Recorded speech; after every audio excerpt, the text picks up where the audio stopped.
Today, we're going to discuss how to navigate risk for 2025 and beyond.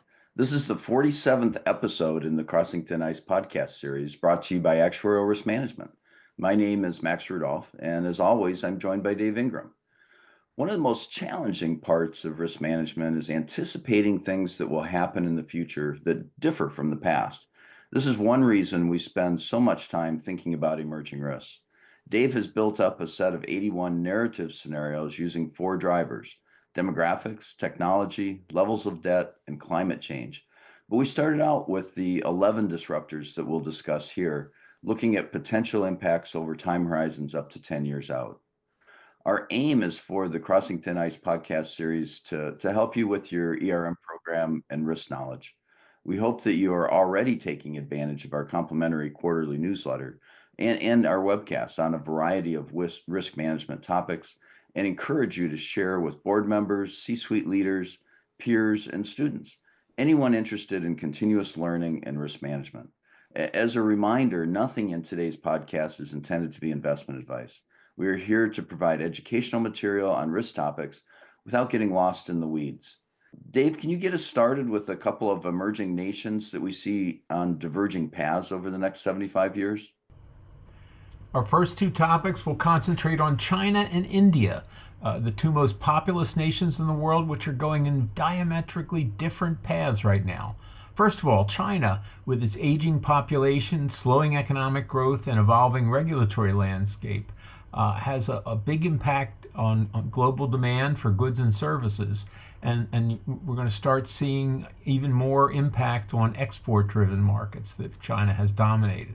The aging population there drives an increased demand for insurance, life insurance, health insurance, and long-term care insurance there. Regulatory changes, which happen all the time in China, we think will accelerate and increase operational and investment costs and risks for foreign insurers in China. Investment risk will rise as China's tightening regulations, slow recovery, and the impact of working out the real estate bubble in China happens. And finally, there'll be a negative impact on global economic growth as China's economic slowdown limits growth and opportunities worldwide. China's demographic and economic shifts present significant risks for the global markets and opportunities in healthcare and the insurance sectors. Now let's flip over to India, where economic growth and an expanding middle class, along with the widespread adoption of digital practices in India, are going to be shaping their future. India has been experiencing high absolute amounts of economic growth with moderate amounts of relative growth there. India's growth is dragged down by an agriculture a gigantic agricultural sector that is still sometimes using methodologies from 100 years ago. But the economic growth in India presents significant opportunities for global investors. The expanding middle class in India will drive increased demand for consumer goods, including insurance and other financial products. Digital adoption in India has been accelerating, providing growth opportunities for fintech, e-commerce, and data infrastructure, and also providing the people who are able to advance those industries as well. Regulatory challenges are historically a strength. Regulatory challenges are historically a problem that India has been seeking to overcome most recently. They haven't reached that goal yet, but I think they're going to continue to make progress.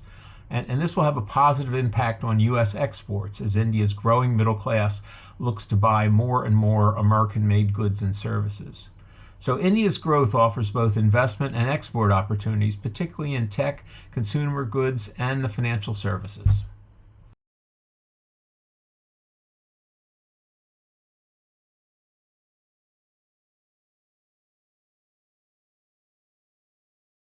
Max, I just talked through demographic changes that will have a major impact on both China and India.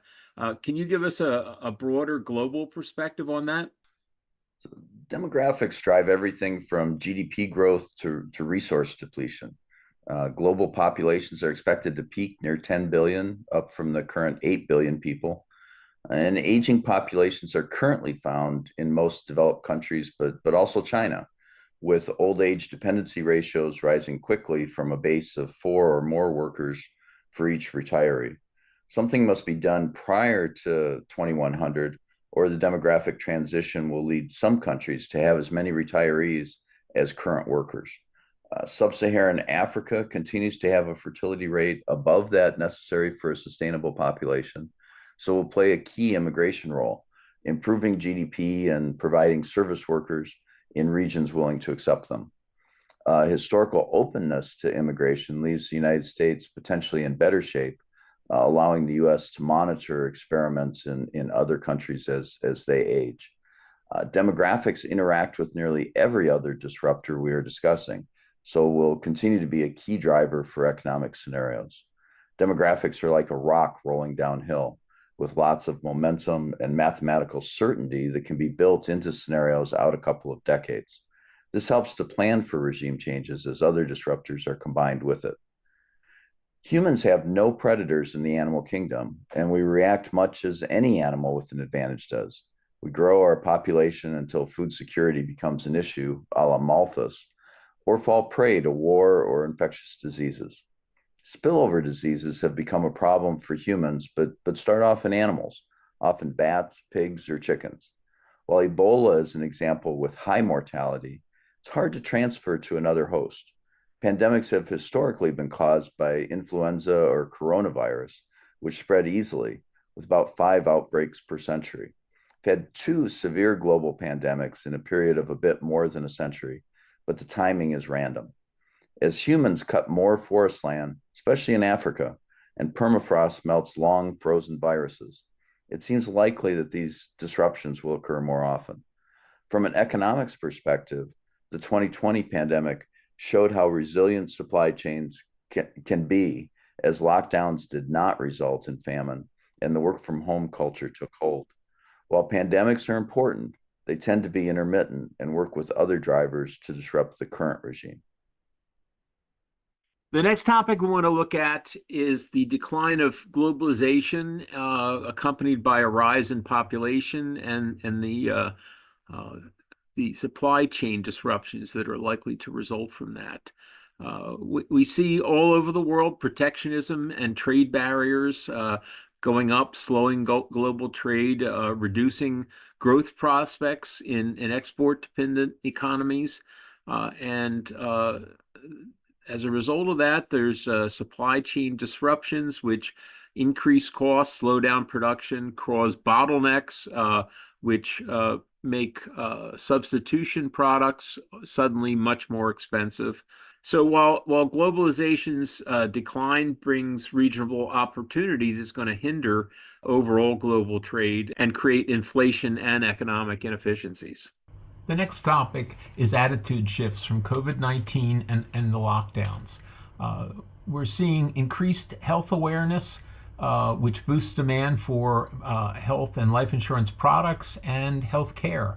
We're also seeing an increase in digital adoption because of the fact that during the lockdowns, the people that did have jobs that could involve working from home did that and learned the techniques to do that, and have started to adopt other new services and to use more e-commerce services, ordering from websites, telemedicine, and other digital services.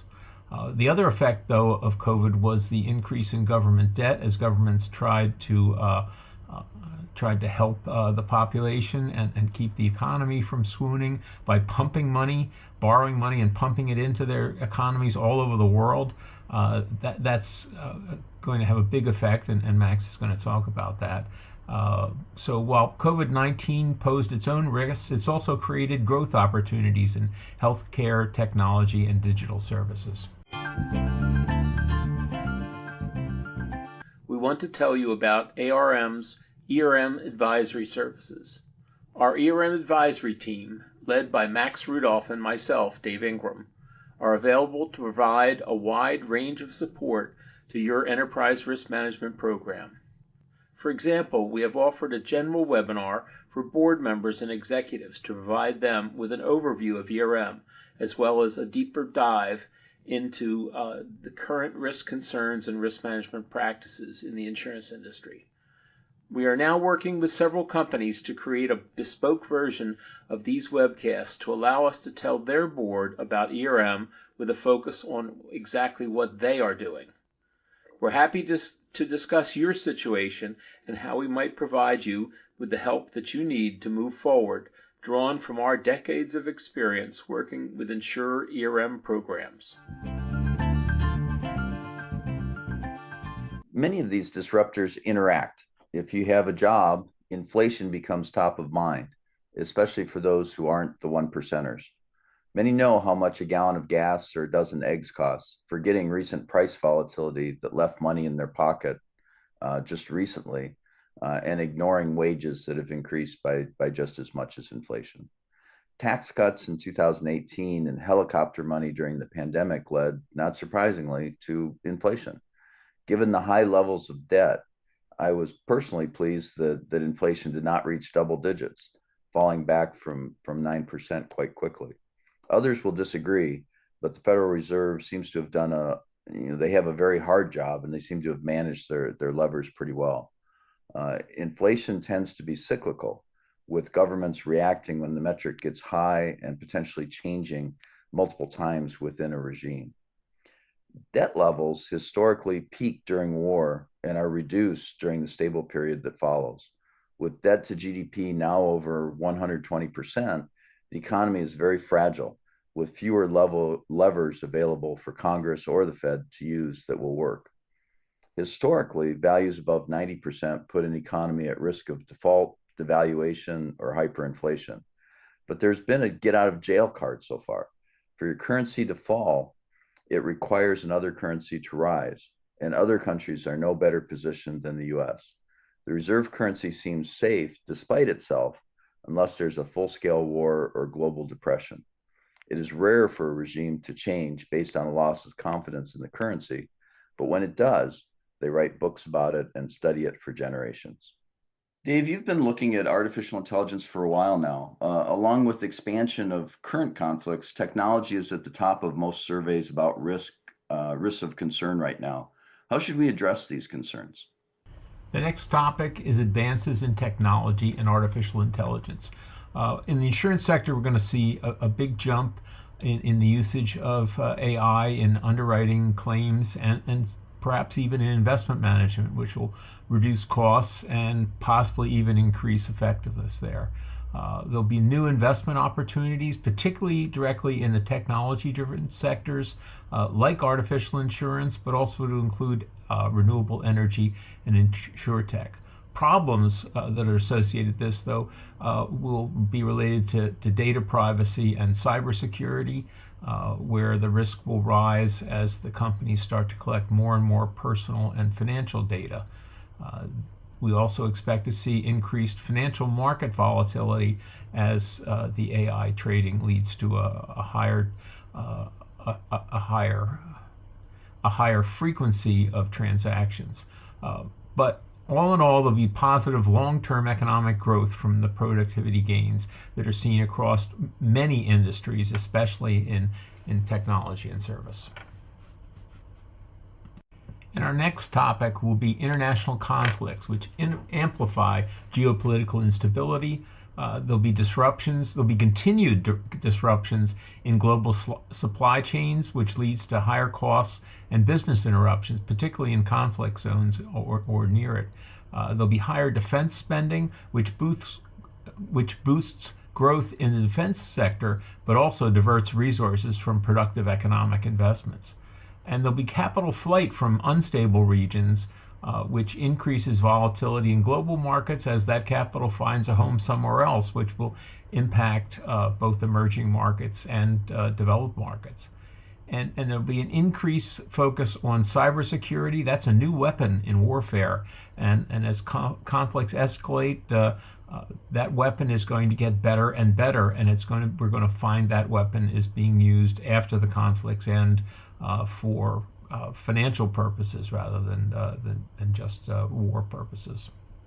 And last but not least, Max, can you finish up our tour with the latest on climate? Earth's climate follows a number of natural cycles, but the current rate of change and levels of carbon dioxide in the atmosphere are most in line with 5 previous mass extinction events. A relatively stable period over the last 10,000 years is no more. Animals and plants can't adopt through evolution quickly enough. Many will not survive. We see increasingly common and more extreme weather events, and melting ice that threatens freshwater supplies, slows the ocean's current, and creates a temperature feedback loop as ice that reflects the sun's radiation through the albedo effect is replaced by land that absorbs the sun's rays. Events take money away from other uses, slowing economic growth. While politically some are challenging climate as a regime disruptor, it has many similarities with demographics and can be extrapolated to create expectations for the next 10 years or so. The levels of debt create fragility among the tools needed to address climate change and the demographic transition that technology will be challenged to offset. So, in summary, we think that there are three of these topics that are of immediate concern that should have a high impact in the short term.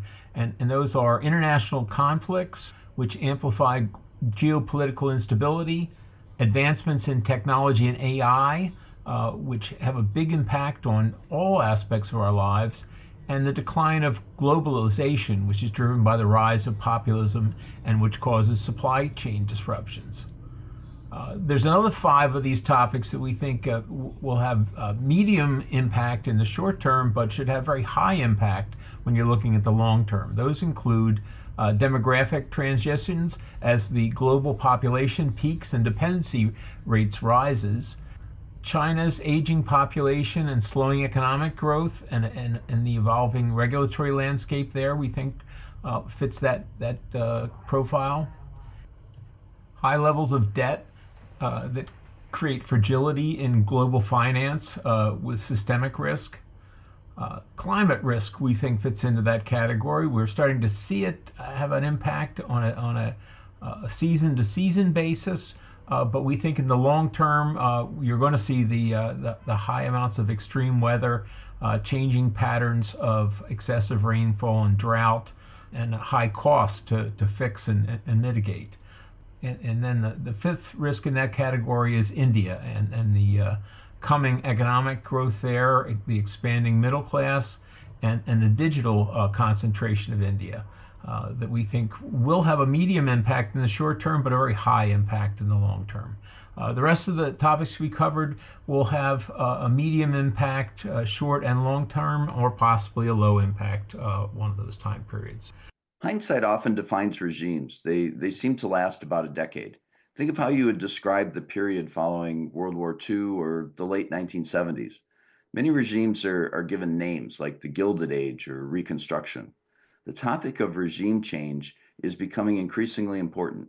We won't predict everything correctly, but we must try to anticipate the near future using the disruptors we've identified. We know change is coming. It always does. We hope that you've enjoyed this episode of Crossing Thin Ice, presented by Actuarial Risk Management. If you found it valuable, please like, subscribe, and share with your colleagues.